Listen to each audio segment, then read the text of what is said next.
Hello everyone and welcome back to this channel. In today's video, we are going to solve a problem on an object that is dropped from a height. This is a kinematics problem and let's look at the problem. So an object is dropped from a height of 60 meters. We are to calculate the time it takes this object to hit the ground, and also we are to calculate the velocity with which this object hits the ground. Because this is a kinematics problem, we are neglecting air resistance and also taking the acceleration of free fall to be 9.8 meters per second squared. Let's look at the solution. So we have an object here that is dropped vertically downwards. So upon being dropped, it falls through a height h, and then we are given the height to be 60 meters. The object being dropped means that the initial velocity of the object is equal to 0. So what that means is that we just released the object without tossing it vertically, which in my next video I'm going to talk about the case where the object is tossed vertically so that it falls freely under gravitational pull. So to solve this vertical motion problem, we need a coordinate system. In this case, I'm using the Cartesian coordinate system, that is the XY coordinate system. Since this motion is vertical, I will concentrate on the vertical axis. So placing my origin, anything that goes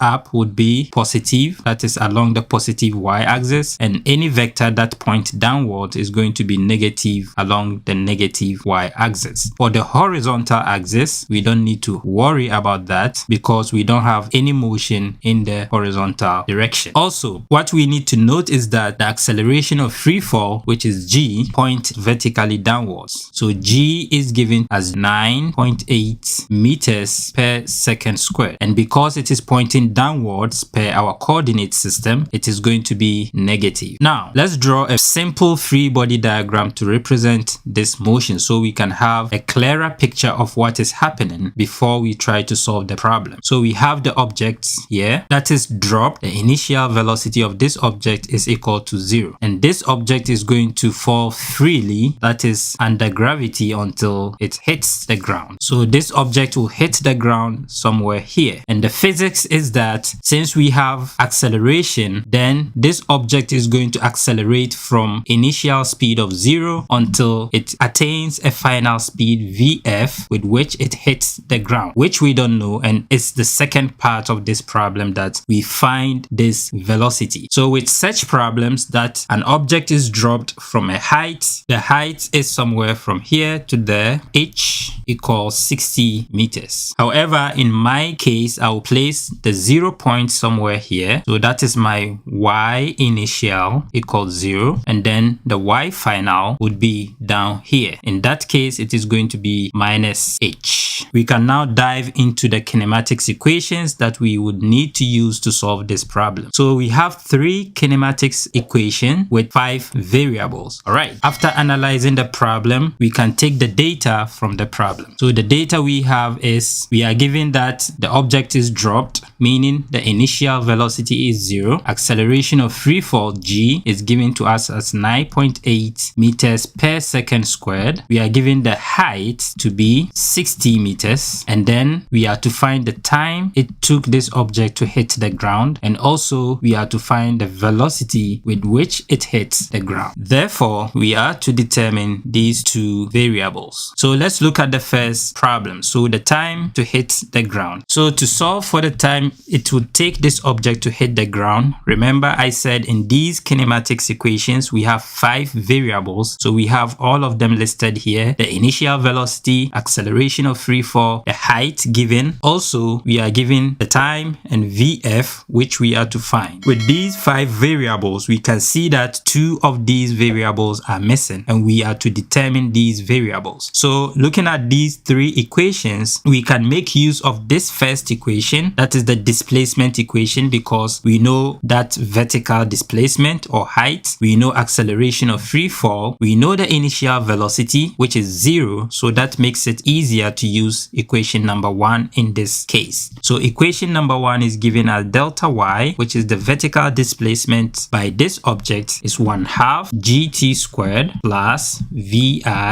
And by definition, delta y is simply the final position of this object minus the initial position of this object. And in this case, we have the final position to be -h, and then minus the initial position, which is 0, so that is 0. Therefore, our delta y is just equal to -h. So substituting this, we can have -h equals, so 1/2 gt squared. Again, we mentioned that the acceleration of free fall, g, is negative because the vector points downwards. So that also becomes minus 1/2 gt squared plus we have vi and then t. Now, we also know that the initial speed of this object is 0. So with that takes this term away, 0, because vi, which is 0 times whatever time it is, it would set this whole thing to 0. So now we have the equation minus h equals minus 1/2 gt squared left. Now we can see clearly there's a negative sign on this left hand side, there's a negative sign on this right hand side, so they cancel out. So we are left with h equals 1/2 gt squared. So we are to determine time. So isolating the time will give us the time is equal to the square root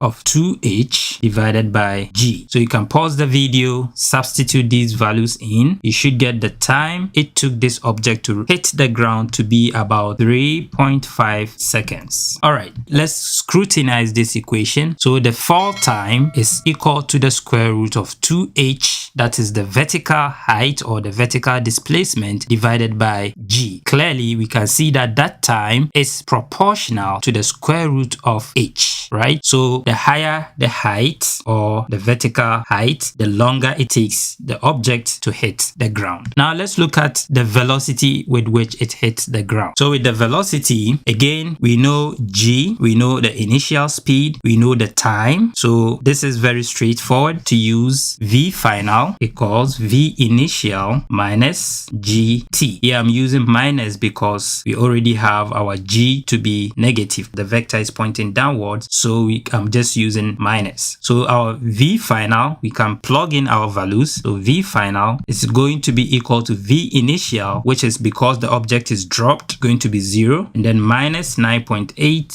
times this time we just calculated here. So in this case, 3.5 seconds. All right. So with this, we know that our V final is going to be minus 9.8 meters per second squared, cos times 3.5 seconds. Then we are left with V final to be 34.3 meters per second. And yes, this is the velocity with which the object is going to hit the ground. All right. However, here we could see that the final speed is negative, right? What does that mean? It means the direction of that velocity vector when it is hitting the ground is pointing downwards, right? So that is why we have V final to be negative. So the vector, if you do it this approach, you are able to account for the direction of each vector in these kind of problems, because you may be asked, okay, what is the direction of that final velocity vector? And you should be able to find it out from your calculations. All right, if this is your first time, please like, share so that we can push this video to go far, and also subscribe to this channel. If you are already a subscriber, thank you very much, and once again, like and share so that this reaches